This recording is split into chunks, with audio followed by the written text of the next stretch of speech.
It was early October of 2016 when I decided to camp alone in the northern part of Arizona, somewhere near the Navajo Nation border. I was 27, had just gone through a rough breakup, and thought a few nights under the stars would clear my head. I'd done plenty of solo camping trips before, so the idea didn't scare me. I packed light, just a small tent, some food, a flashlight, my hunting knife, and a .22 rifle that I rarely ever used except for coyotes or snakes. The drive out there took almost 6 hours. Most of the way was paved, but the last stretch was a narrow dirt road that cut through dry brush and sandstone hills. The sky was a washed-out orange when I reached the clearing I'd found on a map. It was flat, tucked between low ridges, and there were no signs of other campers or vehicles anywhere nearby. That's exactly what I wanted, peace and quiet. By sunset, I had my tent set up and a small fire going. The air smelled like dust and pine. I could hear nothing but the wind moving through the dry grass and the occasional scrape of rocks shifting under their own weight. There were no lights out there, no glow from nearby houses or towns. When the sun went down completely, it was the kind of darkness that feels heavy, like it's pressing against your skin. The first night was normal. I sat by the fire, ate some beans and jerky, and just watched the flames dance. Around midnight, I put out the fire and crawled into my tent. The air had gotten cold fast, so I wrapped myself in my sleeping bag and listened to the sounds outside. It was mostly quiet except for some distant howling. It wasn't close enough to worry me, probably just coyotes. I woke up around 3 a.m. to the sound of something walking near my tent. It wasn't a heavy walk. It was slow and light, like someone stepping carefully, trying not to make noise. My first thought was that it might be a deer or maybe a coyote sniffing around for food.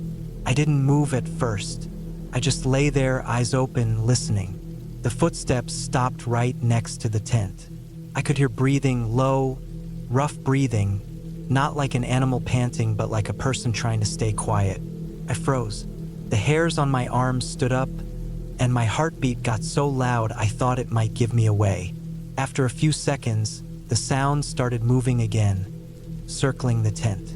I reached for my flashlight but stopped halfway. The sound of the zipper might have drawn attention, so I just waited.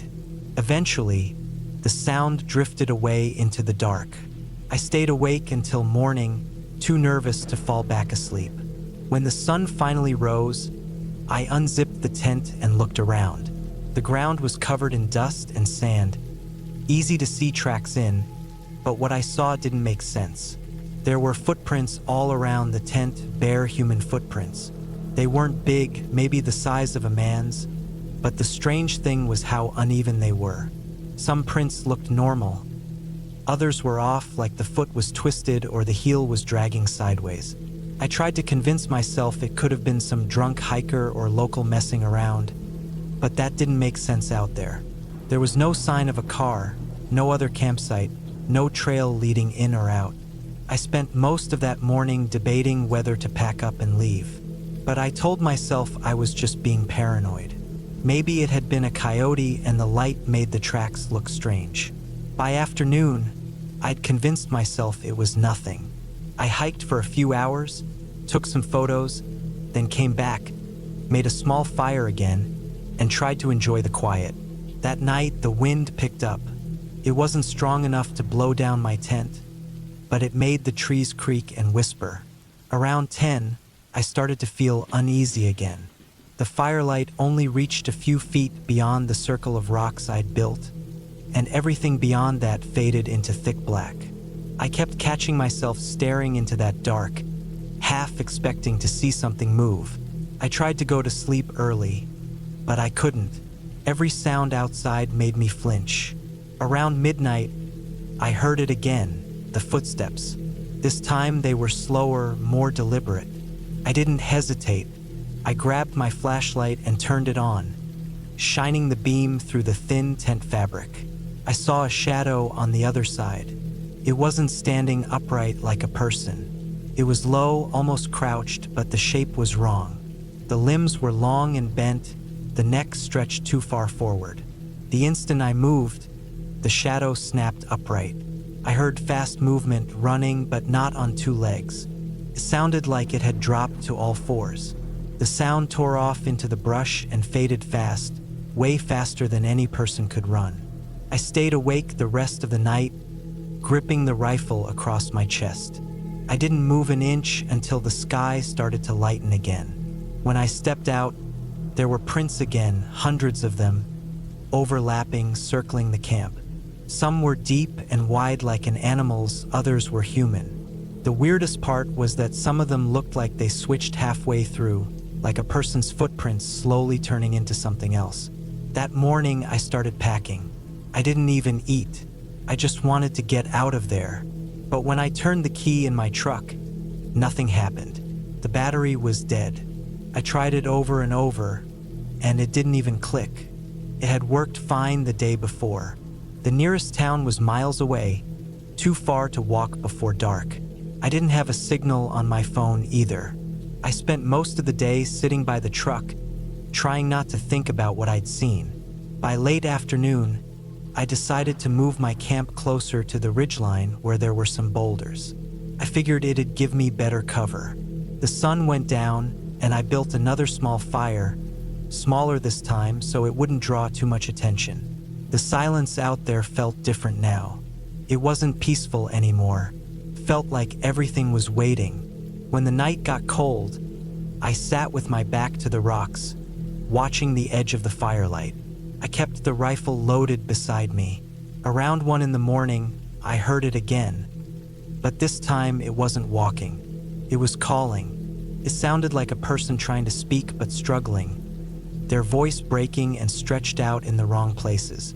It came from the ridge behind me first, then from the trees ahead, then from somewhere to my left. Each time it sounded closer. I didn't move. I didn't shout. I just waited, heart pounding so hard I could feel it in my throat. The noises stopped, and for a long while, there was nothing but wind. Then, just past the edge of the light, I saw something standing still between the trees. It was tall, maybe 6 feet or a little more, but its body looked thin and twisted, like it didn't fit right inside its own skin. It moved a step closer, and for a second, I saw its face. It looked human, but not right. The eyes were set too far apart, and the mouth hung open in a way that didn't look natural, like it was stretched from ear to ear. The skin looked pale, cracked in places like dry mud. I grabbed the rifle and fired without thinking. The shot echoed off the ridge, and when the light from the muzzle flash faded, the thing was gone. I didn't sleep after that. I waited until morning, packed what little I could carry, and started walking. I didn't stop to check the truck again. I just followed the road back the way I came. Took me all day to reach the highway. Passing truck driver picked me up that evening. When I finally came back with help 2 days later, my tent and gear were still there, but everything was shredded. The fire pit had been scattered, and the ground was torn up with deep gouges like something had clawed through it. My truck was still dead, and there were fresh prints around it, bare, human-shaped, leading off into the desert. I never went camping alone again after that. Sometimes late at night, when I think about it, I remember how quiet it was out there, how it didn't feel like an animal hunting or a person trying to scare me. It felt like something watching, waiting, learning how to move like us. And that's the part that still gets me. The thought that whatever I saw wasn't pretending to be human. It was becoming it.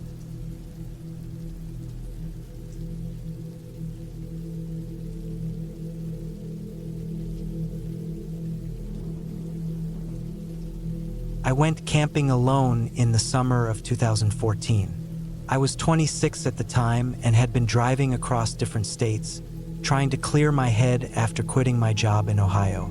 I stopped near a place called Broken Pine Forest in northern Arkansas, a quiet stretch of woods surrounded by hills and lakes. It wasn't a famous camping spot, but that was what I liked about it. The fewer people around, the better.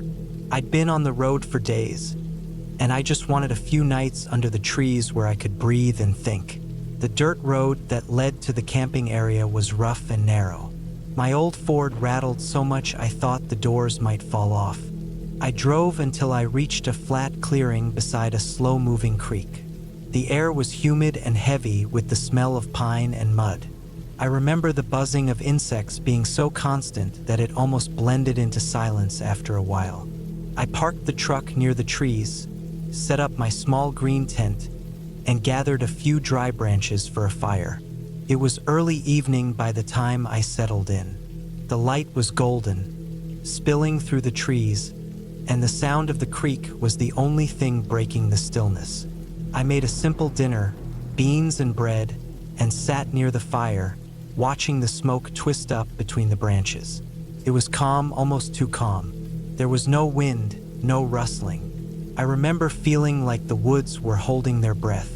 As the night got darker, I noticed the forest didn't sound right. Usually, even at night, there are small sounds.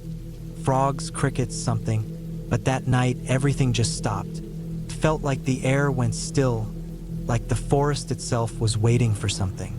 I told myself it was nothing, just my imagination getting the better of me, but I couldn't shake the feeling that something was off. I went into my tent around 10 p.m. I left the rain flap open to let the air move through, but I kept my flashlight close by. I lay there listening, trying to relax, when I heard the first sound, something snapping in the distance. It wasn't close at first, just a branch breaking, then another, slow and heavy. It sounded like footsteps, not quick, not like an animal running, but slow and spaced apart, as if someone was walking through the trees. I held my breath. The sound stopped for a long moment. Then it came again, closer this time, maybe 20 or 30 feet from the tent. I could hear something brushing against the bushes. I wanted to tell myself it was a deer, but it didn't sound like one. It was too slow, too deliberate. I didn't move. I just stared at the thin fabric of the tent wall, waiting to see a shadow pass. Minutes went by. Nothing. I must have lain there for half an hour, frozen. The air inside the tent felt suffocating. Finally, I unzipped the flap just a little and peeked outside. The fire had burned down to glowing embers. The forest looked empty. I couldn't see or hear anything moving, but my chest still felt tight, like something was out there watching. I didn't sleep much that night. Every small noise made me flinch. When the first light of dawn started to show, I got out of the tent, stretching my stiff legs. The air smelled damp, like rain was coming. I walked a little way around my campsite just to check. About 15 yards from my tent, I found footprints. Not boot prints, bare feet. The ground was soft from moisture, and there were clear marks of toes pressed into the dirt. They were large, wider than my own feet, and they circled around my tent before disappearing toward the trees. I just stood there staring. The prints looked fresh. My stomach twisted when I realized that whoever or whatever had been walking around my tent had done it during the night while I was lying there awake and listening. I tried to tell myself it could have been someone from another camp, but I hadn't seen a single other vehicle or campsite nearby. The road was miles from the main highway, and this place wasn't marked on any of the state park maps. Still, I didn't want to panic. I decided to stay another night, mostly because I didn't want to feel like I was running away from nothing. I told myself I'd hike during the day, explore a bit, and leave in the morning. I packed a small bag, filled my water bottle, and followed the creek upstream. The woods were thick, the kind that get darker even in daylight. Every now and then I'd see small animal tracks or broken branches, but nothing unusual. About 2 hours into my hike, I noticed a strange smell. It was faint at first, sweet and rotten at the same time, like something decaying. The deeper I walked, the stronger it got. I followed it until I came to a small clearing surrounded by dead ferns. In the middle was a pile of something covered with old leaves and branches. I thought it was maybe an animal carcass, but when I got closer, I saw a piece of fabric sticking out, a dirty bit of blue denim. My mouth went dry. I knelt down and pushed the branches aside, and what I saw made my stomach twist. It was a body, or what was left of one. The clothes were torn, the skin discolored, and the smell was unbearable. I stumbled backward, almost falling. I remember the sound of flies buzzing and the heat pressing down on me. I didn't know what to do. I didn't have cell service out there, and the truck was at least a couple of miles back. I forced myself to look again, just to be sure I wasn't imagining it. The man looked middle-aged, maybe in his 40s, but there wasn't much left to recognize. His shirt was torn open, and there were deep scratches across his chest, like claw marks. I turned and walked as fast as I could back toward my camp. I didn't run at first because I didn't want to make noise, but my heart was racing so hard I could barely breathe. When I finally saw the edge of my campsite through the trees, I stopped cold. My tent was flattened. The poles were broken, the flap ripped open. My backpack was lying in the dirt, half emptied. The cooler was tipped over and all my food was gone. I didn't see anyone around, but the ground was full of those same bare footprints, fresh again, pressed deep into the soil. Some led toward the creek, others back into the woods. I didn't waste another second. I grabbed my car keys from the dirt and sprinted to the truck. The doors were unlocked, just like I'd left them, but there was something smeared on the driver's side window. It looked like mud at first, but when I wiped it with my sleeve, it was darker, almost red. I jumped in and started the engine. The tires spun in the soft ground for a second before gripping, and then I was bouncing down the dirt path, my hands shaking on the wheel. I kept looking in the rearview mirror, half expecting to see someone running after me, but there was nothing, just the trees and the road disappearing behind me. When I finally reached the highway, I pulled over at a gas station 20 miles away. I told the clerk there was a body in the woods and that someone had been around my campsite. He called the sheriff's office. They showed up about an hour later and asked me to take them back to the site. I didn't want to, but I did. When we got there, the clearing looked almost the same, except the footprints were mostly gone, washed away by light rain. They found the spot where I said the body was, but by then, it was gone. Just a hole in the leaves and the smell still hanging in the air. They searched for 2 days and never found anything. No body, no tracks, no other camps. They told me it could have been an animal, that maybe I'd mistaken what I saw, that people sometimes panic when they're alone in the woods. But I know what I saw. I can still smell it if I think about it too long. I left Arkansas that night and never went camping again. For a while, I checked the local news online, looking for reports of a missing person or a discovery near Broken Pine, but there was nothing.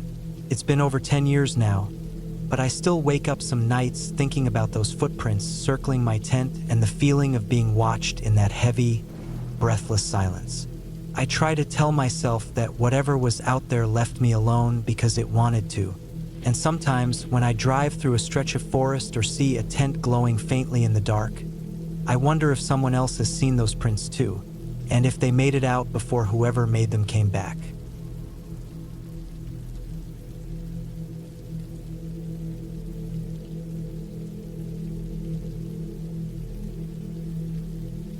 I was 26 when I decided to camp alone for the first time. It was late September 2019, when the weather around northern Washington started to cool down but hadn't yet turned cold. I had taken a week off work and wanted quiet, something far away from screens and noise. I picked a small, lesser-known spot near a place called Beckett Creek, a few miles off a back road that wound through dense pine forest. It wasn't an official campsite, just a clearing near the water that a few hikers had mentioned in online forums. That's what I liked about it. Isolated, untouched, quiet. I left early that Friday morning. The drive took nearly 4 hours from my apartment. The further I got, the more the road narrowed.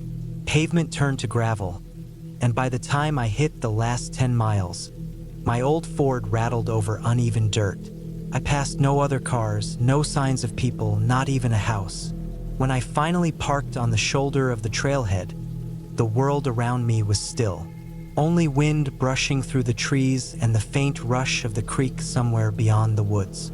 I packed my tent, sleeping bag, stove, and some basic supplies into my backpack. It was a 15-minute walk down the trail to the clearing, and as I moved, the forest grew thicker. The air smelled like wet earth and pine sap. The trail itself was barely visible, covered in fallen needles and roots twisting across the dirt. When I reached the creek, I felt a strange sense of relief. The clearing was wide and flat, ringed by trees with a narrow view of the sky. The creek ran steadily along the edge, its water clear and shallow, running over smooth stones. I could see fish darting through the current. It was perfect. I set up my tent about 10 feet from the water and started a small fire with gathered sticks. For most of that first day, I just walked around. The forest stretched endlessly in every direction, thick with old trees and fallen logs. I found no signs of other campers, no trash, no fire pits, no footprints. It felt like no one had been there for years. I cooked a simple meal that evening, sat by the fire, and watched the light fade behind the trees. By night, the forest was darker than I had ever experienced. There were no distant lights, no faint hum of traffic, only the constant sound of the creek and the occasional snap of branches from animals moving through the brush. It was strange how quickly I started noticing every small noise. Each rustle felt close, too close. That night, I barely slept. I lay in my tent listening, trying to identify what I was hearing. The scratching of something near the water, the soft thud of movement among the trees. I told myself it was deer or raccoons. Around midnight, rain started, light at first, then heavier. I closed my eyes and tried to let the rhythm of the rain calm me, but even then, I felt uneasy. The next morning was gray and wet. The fire had gone out completely, and the ground around the tent was muddy. I ate breakfast cold and decided to explore further upstream, following the creek to where it bent sharply into denser woods. The rain had stopped, but the forest was soaked. Water dripped from the branches constantly. After about 30 minutes of walking, I noticed something strange near the bend of the creek. The ground looked disturbed. Patches of mud turned up as if something had been dragged. At first, I thought maybe a bear had pulled down a log or dug into the bank for grubs. But then I saw what looked like a piece of fabric half buried in the mud. I crouched down and pulled it free. It was a torn piece of flannel, faded red, stiff with dirt. A few feet away, I found more bits of cloth, a torn shoe sole, and what looked like the metal buckle of a backpack strap. Everything looked old, weathered by time and rain. It didn't seem recent, but something about the scene unsettled me deeply. It looked too human to ignore. I stood there for a while, trying to decide whether to leave or go back to camp. The sky was heavy and gray again, and the light filtering through the trees had that dull, metallic tone that comes before rain. I finally decided to return. I kept looking over my shoulder as I walked. That night, I couldn't relax. The forest seemed louder. I sat near the fire until it was almost gone, the smoke mixing with mist. Every few minutes, I thought I heard something, a shuffle, the sound of water being stepped in, maybe even breathing. I tried to tell myself it was just my nerves, maybe animals drawn to the smell of food. But I couldn't shake the image of that torn flannel out of my head. When I finally crawled into the tent, I left my flashlight in my hand. I must have drifted off because the next thing I remember was waking to the sound of splashing. It was faint, coming from the creek. I listened, holding my breath. Then it came again, 2 slow steps in water. My heart started pounding. I waited for a few seconds, then turned on the flashlight and pointed it toward the creek through the thin tent fabric. The beam showed nothing but the reflection of water and trees. I didn't sleep again that night. I sat upright in my sleeping bag, waiting for dawn. When the light finally came, my nerves were raw. I stepped outside. The air was cold and damp, and everything was silent again. I walked to the edge of the creek. The water was cloudy, full of disturbed silt. That's when I saw the footprints. Muddy, wide, human. They weren't boot prints, bare feet. They came from the opposite bank, crossed the creek, and ended a few yards from my tent before circling back toward the woods. I stood frozen, staring at them. They were fresh. The rain hadn't washed them away. Someone had been there last night, close enough to touch the tent. My chest felt hollow. I started packing immediately. Every sound made me jump. The forest, once peaceful, now felt suffocating. I didn't bother making breakfast. I stuffed my gear into the backpack, kicked dirt over the fire pit, and was ready to leave when I noticed something that made my stomach twist. Across the creek, near the trees, something was hanging from a low branch, a strip of red fabric, the same color as the flannel I'd found. It was tied around the branch, fluttering slightly in the breeze. I didn't move closer. I turned and started walking fast, following the trail back toward the car. My shoulders ached from the weight of the pack, but I didn't stop. The woods felt different now, darker even though the morning had brightened. I kept expecting to hear footsteps behind me, but all I heard was the sound of my own breath and the crunch of wet soil under my boots. It took me less than 10 minutes to reach the trailhead. When I finally saw my car through the trees, I felt like I could breathe again.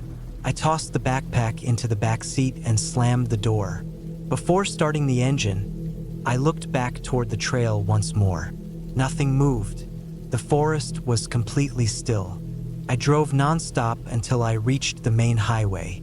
My hands shook the entire way.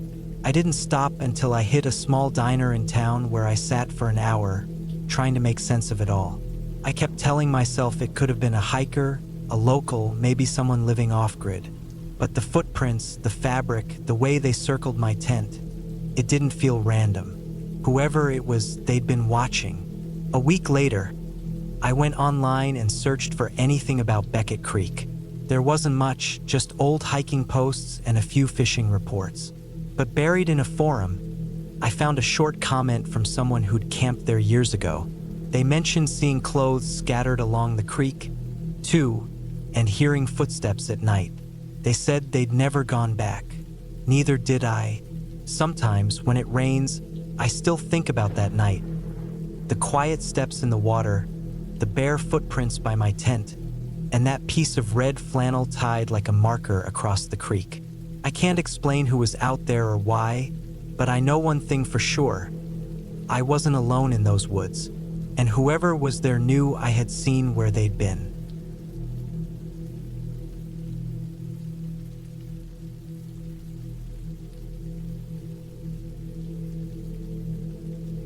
It was the summer of 2014, somewhere deep in the forests of northern Washington. I was 27 then, and I had taken a week off work just to get away from everything. I wasn't much of a social person, and camping alone always felt like a kind of therapy. It gave me time to think, to slow down, to listen to things that weren't made of concrete and electricity. I picked a spot a few miles away from a lake I'd visited with friends years before, back when everything seemed simpler.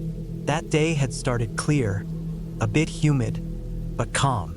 The air smelled like pine sap and wet dirt, the kind of smell that makes you feel alive. I hiked about 3 hours from the main trail, set up my tent near a sloped clearing that led down toward a creek, and gathered enough wood for the night. The plan was simple: cook some canned food, read for a while, maybe write something down in my notebook. I didn't have service, and I didn't care. By evening, I noticed the clouds start to thicken. At first, it looked like just another passing patch of weather, but within half an hour, the wind picked up. I could hear it moving through the trees like low waves. I decided to make an early fire before the rain came. The forest started getting darker faster than I expected, and the wind turned cold. When the first drops hit, they were heavy. Big, slow splashes that smacked against the leaves and the tarp. Then it just started pouring. I pulled the tarp tighter over my tent and ducked inside, tossing my soaked jacket into the corner. The sound of the rain was deafening, hammering on the nylon above me. I could barely hear anything else except for the occasional roll of thunder that echoed somewhere over the hills. I sat there for maybe an hour just listening. It's strange how when you're alone in that kind of silence, except for the rain, your mind starts noticing every small sound, every slight movement. I tried to convince myself it was just the storm, but I couldn't shake the feeling that something was off. The rain covered so much noise that it felt like anything could be moving outside and I wouldn't know. At one point, I thought I heard a branch snap. Just a quick, clean crack, like someone had stepped on a stick. I froze. I turned off my flashlight to make it easier to listen, and for a few seconds, I just sat there, trying to hear through the constant rush of rain. Nothing, just water and wind. I told myself it was probably just the storm breaking branches loose. Trees do that all the time when they get soaked. But then, maybe 20 minutes later, I heard something else. It was faint, muffled under the rain, but it was definitely the sound of something moving. Slow steps, wet ones, squishing into the mud just beyond the tent. The sound came from the direction of the creek. My stomach tightened. Every instinct told me to stay still.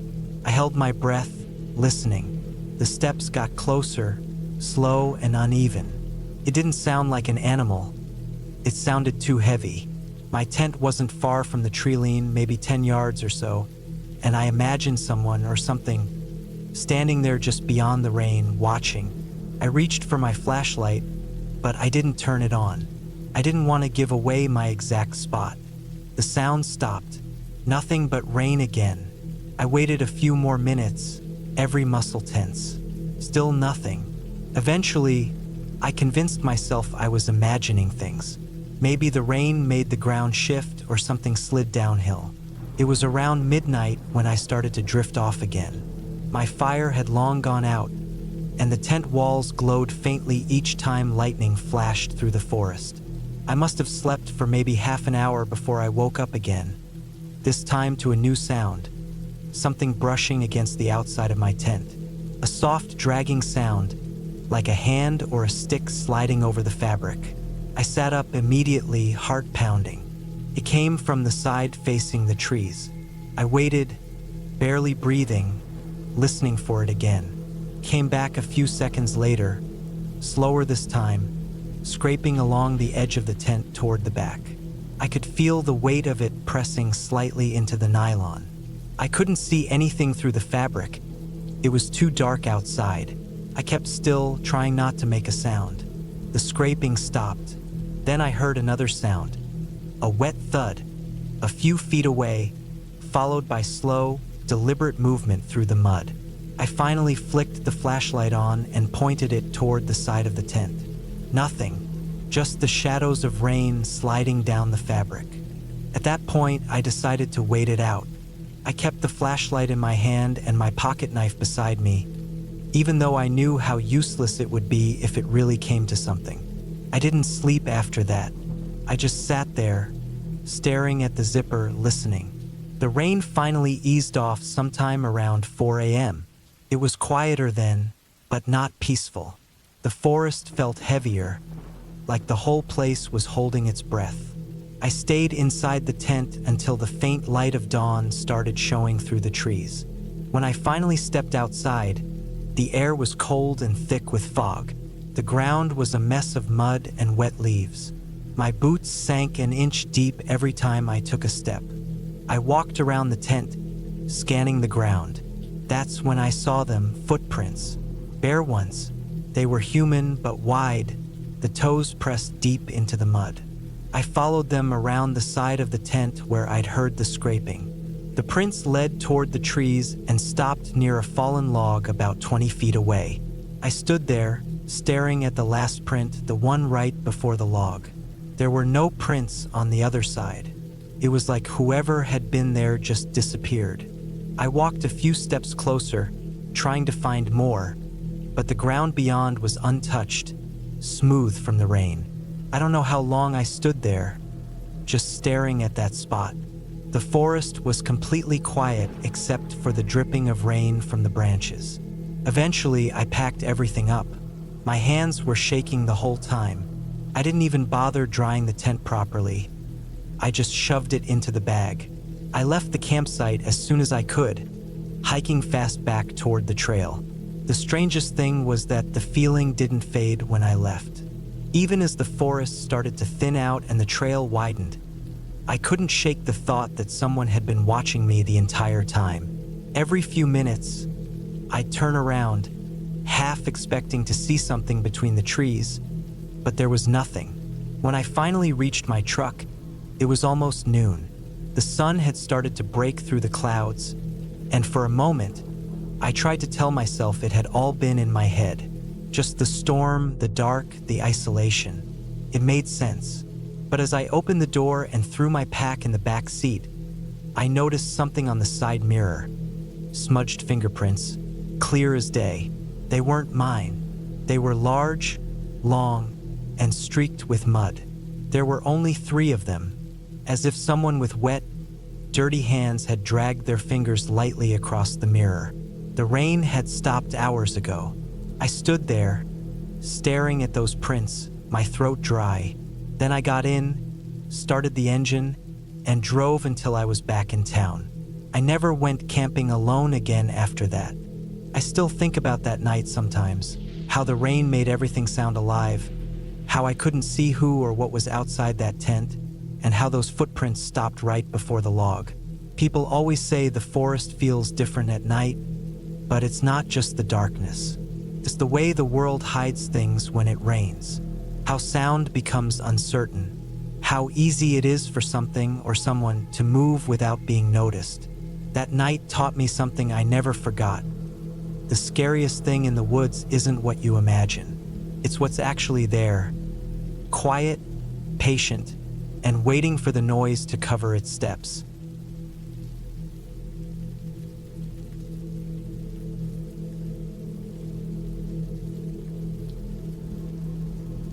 It was the summer of 2019 when I decided to take a solo camping trip through southern France.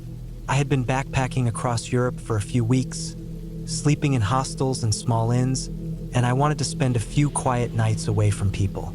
I picked a spot near the Savin National Park. Thick forest, small rivers, and miles of hiking trails. I had read that there were rarely any tourists there. That was exactly what I wanted. Silence, solitude, and the sound of nature instead of traffic or people. I arrived late in the afternoon. The sky pale blue with thin streaks of clouds stretching across it. The road leading to the campsite was narrow and rough, lined with tall trees that blocked most of the light. When I parked, there wasn't another car in sight. The air smelled damp and earthy, and the wind moved slowly through the trees, making them creak softly. I hiked down a small path, maybe half a mile from the dirt road, until I found a small clearing surrounded by thick brush. It looked perfect, flat ground, a view of the hills, and just enough distance from the trail to feel isolated. I set up my tent, laid out my sleeping bag, and collected some wood for a small fire. The air turned cooler as the sun dipped behind the hills, and I sat beside the fire, eating some bread, cheese, and sausage I'd bought earlier in a nearby village. Everything felt calm. The only sounds were the fire popping and the occasional rustle of leaves. I remember thinking how peaceful it felt compared to the constant noise of cities. By the time I crawled into my tent, it was completely dark. The fire had died down to glowing embers, and the only light came from the faint moon above. I lay there for a while, listening to the sounds of the forest, branches shifting, insects buzzing, distant owls calling. It was peaceful, but after an hour or so, I started to feel a strange unease, the kind that creeps in slowly when you're alone in the middle of nowhere. I told myself it was just my mind playing tricks, but then I heard something that made me freeze. Footsteps. They were faint at first, just a few soft crunches of dry leaves. Then silence. Then another few steps closer this time. I lay perfectly still, holding my breath. The sound wasn't an animal. It was too slow and too heavy. It sounded like someone trying to move quietly. I reached for my flashlight and pointed it toward the tent's thin fabric wall, but I didn't turn it on yet. The footsteps stopped completely. I waited for what felt like several minutes, my heart pounding so hard I could hear it. Then, suddenly, there was a short snapping sound, like a twig breaking just a few feet away. I sat up slowly, trying to see if there was a shadow or movement through the tent fabric, but it was too dark. I didn't move for a long time. Eventually, the forest went back to its normal quiet, and I convinced myself that maybe it was an animal after all. I must have fallen asleep sometime after that, still gripping the flashlight in my hand. When I woke up in the morning, everything looked normal. The fire pit was cold, the trees swayed gently, and sunlight filtered through the branches. I stepped out, stretched, and walked around my camp. But then I saw something that made my stomach drop. There were footprints in the dirt, clear ones larger than mine. They circled the tent once, then led back toward the path. The prints looked recent, edges still sharp, not softened by wind or dew. I followed them for a bit until they disappeared into thicker brush. Whoever it was had been watching. I packed my things faster than usual that morning. I planned to leave after breakfast, but instead, I stuffed everything back into my backpack, put out what was left of the fire, and started walking toward the road. The feeling of being watched wouldn't go away. Every little sound made me turn my head. It was a relief when I finally saw my car again through the trees. When I got to the car, I noticed something that made me stop dead in my tracks. There was mud smeared across the rear passenger door and faint fingerprints along the window, like someone had tried to look inside. The prints weren't mine. My heart was racing again, but I forced myself to stay calm. I checked inside the car. Nothing was missing. Everything was in place. Still, I couldn't shake the feeling that whoever had been near my tent had also been here, checking on my car while I was asleep in the woods. I started the engine and drove off immediately, following the narrow road back toward the main highway. The entire time, I kept checking my rearview mirror, half expecting to see someone stepping out of the trees. The road twisted through hills and forests for miles before reaching any signs of civilization. I passed a small village with maybe 20 houses, a church, and one gas station. I stopped there to fill up, trying to calm down and convince myself that I was just overreacting. After leaving the station, I drove another 20 minutes until I spotted a larger rest area with a cafe. I parked, got out, and sat down at one of the outdoor tables. There were a few travelers, a couple of truck drivers, and a woman with her dog. I ordered coffee and sat quietly, just watching people. It helped to be around others again. After a while, I noticed a man standing near the edge of the parking lot. He was tall, thin, wearing a faded green jacket and a black cap. His clothes looked dirty, like he'd been walking for a long time. He wasn't doing anything, just standing there, staring toward the parked cars. I didn't think much of it at first, but when I glanced again a few minutes later, I realized he was looking directly at me. His face was expressionless, but his eyes didn't move away when I looked back. It felt off, too deliberate, too focused. I turned away, pretending to look at my phone, hoping he would just leave.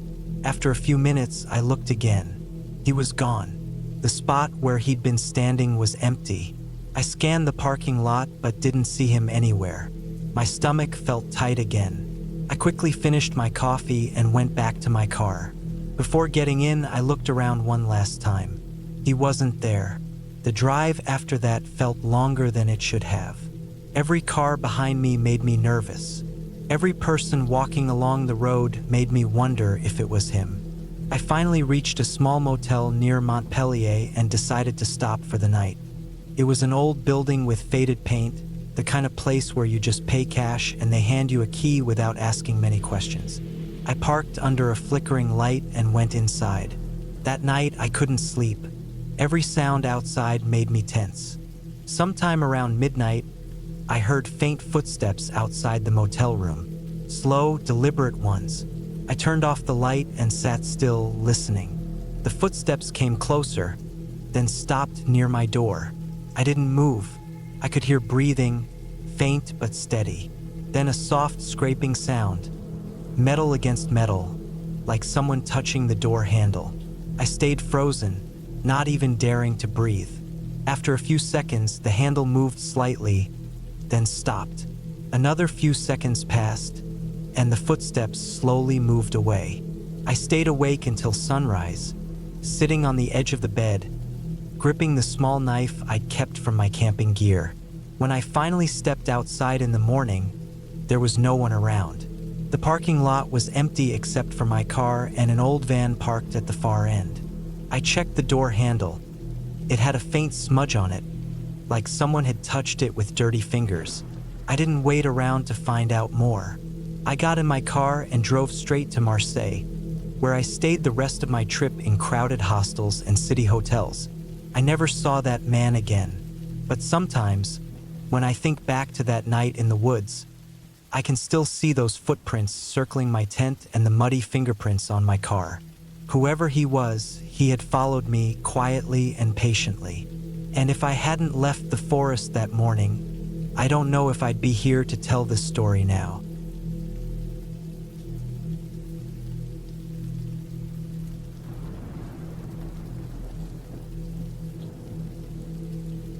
I had been planning that camping trip for months. It was the summer of 2019, and I needed to get out of the city for a while. I'd been working long hours at a job that barely paid enough to cover rent, and the constant noise of traffic and people had started to feel like static in my head. So I packed my small car with a tent, a sleeping bag, a portable stove, and enough food to last 3 days.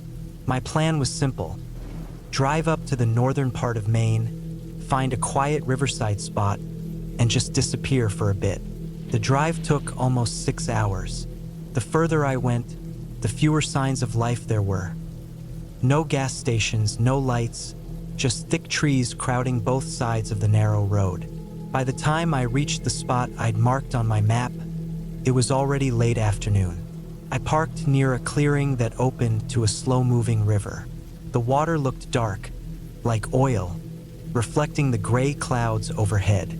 It wasn't the most beautiful place I'd ever camped, but it felt quiet and untouched. That was enough for me. I set up my tent a little away from the water, under a cluster of birch trees. The air smelled damp and earthy. There were mosquitoes, of course, but I was used to that. I made a small fire and heated a can of beans while the sun dipped behind the tree line. The forest went from golden to black in less than 10 minutes. I remember thinking how quickly darkness fell out there, like someone flipped a switch. That first night, I barely slept. The rain started around midnight, light at first, then heavier.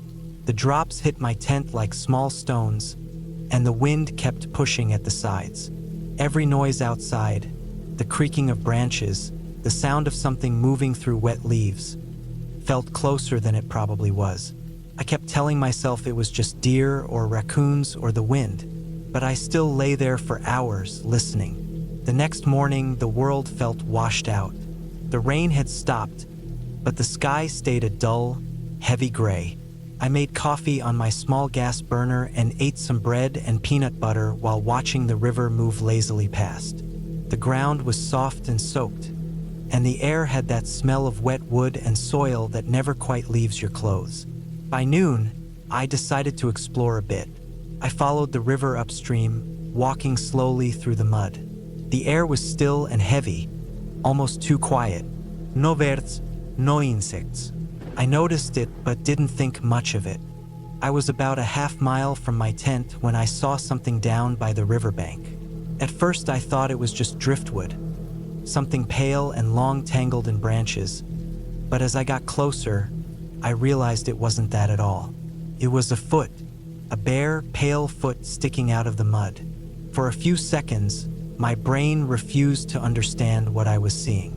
It didn't fit. But then the rest of it started to make sense. The shape of a leg, then a hand, then the curve of a shoulder half buried under wet dirt and leaves. It was a body. My stomach turned cold.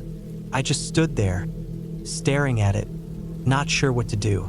The person, whoever it was, looked like they'd been there for a while. The skin was pale gray and bloated. The clothes were dark and soaked through, torn in a few places.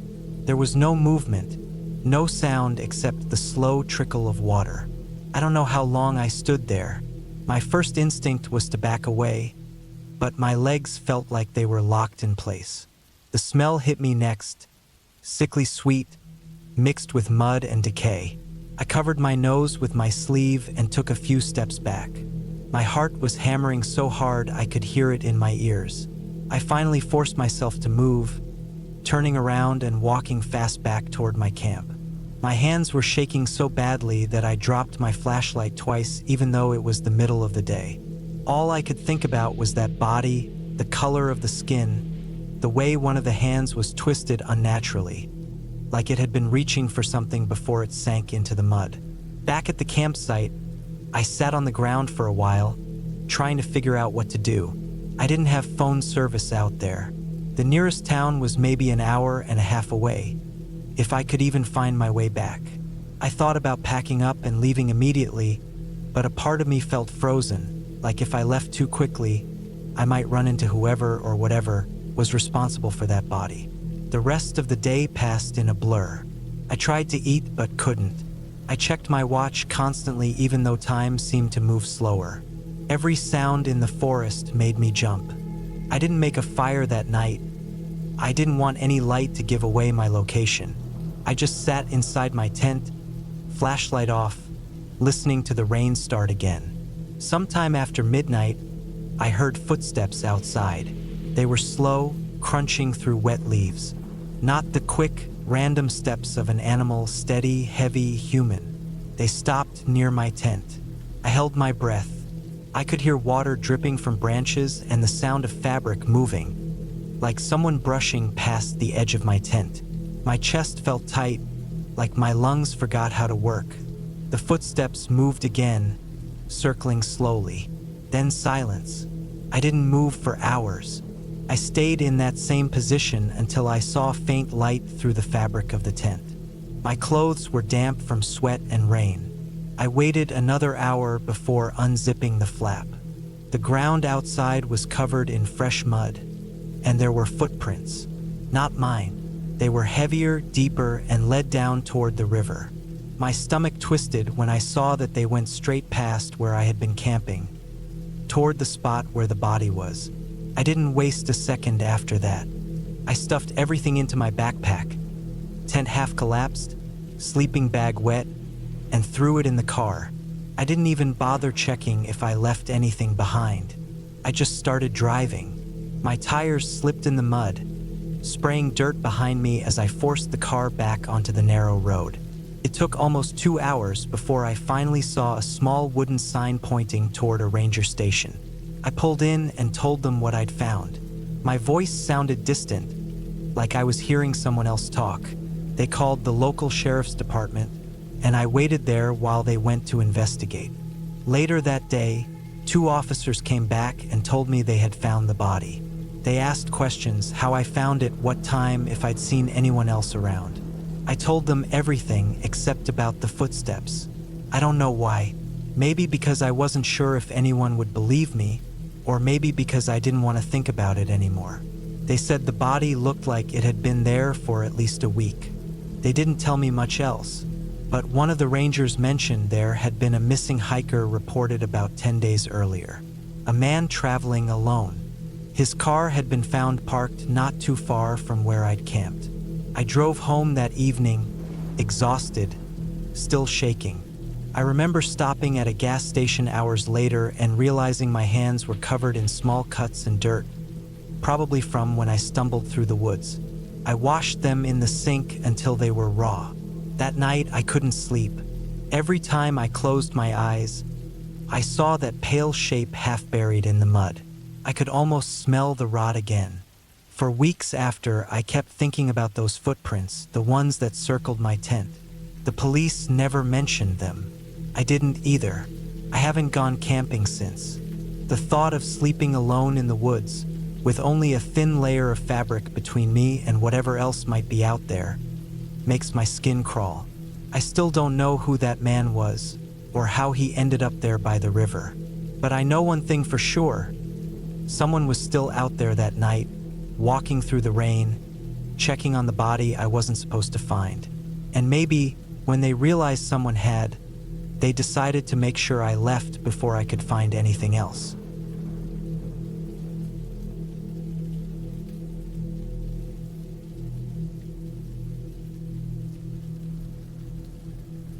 It was the summer of 2014 when I decided to take a solo camping trip in the northern part of Montana, somewhere around Glacier National Park, but far enough off the trails that I wouldn't see anyone for days.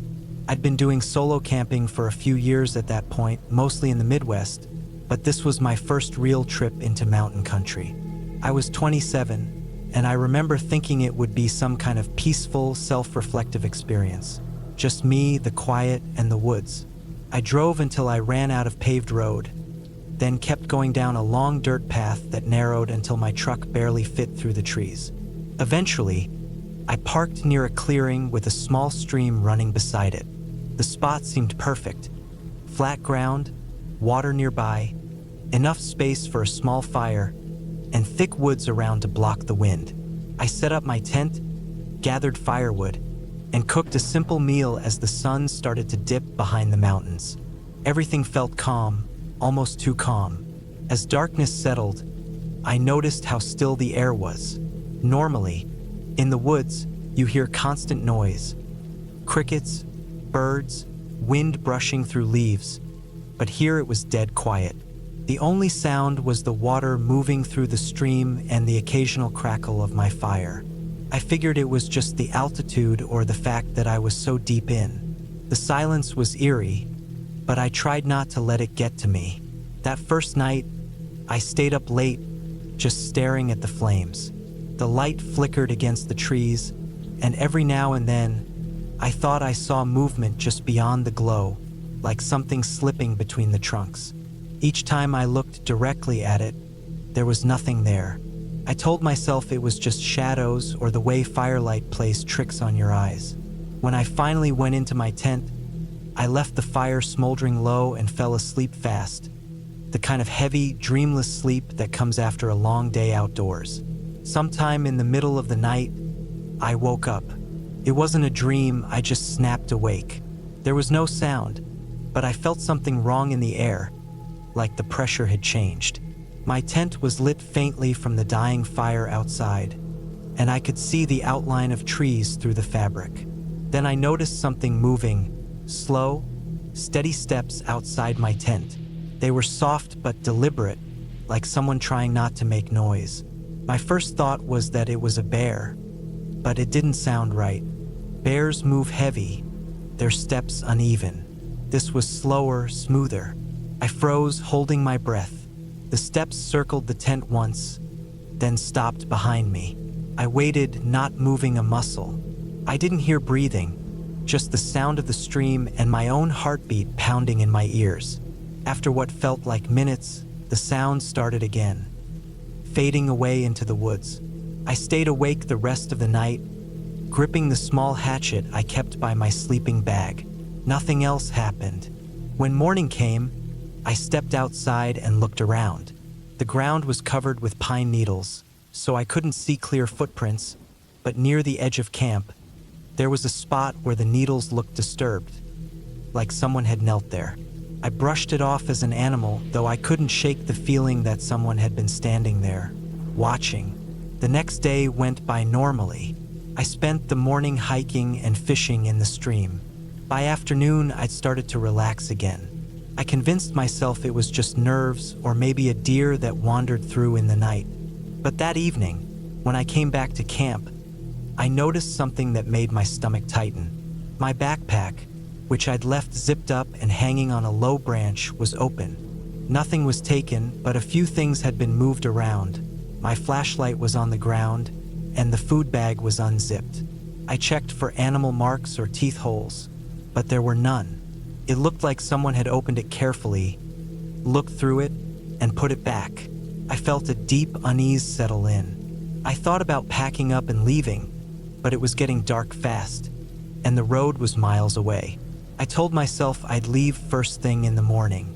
That night, I built a larger fire and sat closer to it. The silence was thicker than before. The woods felt different, like they were watching. Every time the fire popped, I flinched. Around midnight, I started hearing it again. Slow steps in the trees, just beyond the light. I stared in that direction, my eyes straining to adjust. The sound would stop every time I moved, then start again after a while from a slightly different spot. I could barely make out shapes between the trees, maybe 30 or 40 feet away. Tall, thin outlines that didn't seem to move like animals. I told myself it was probably just my mind messing with me, but deep down I knew it wasn't. I didn't sleep at all that night.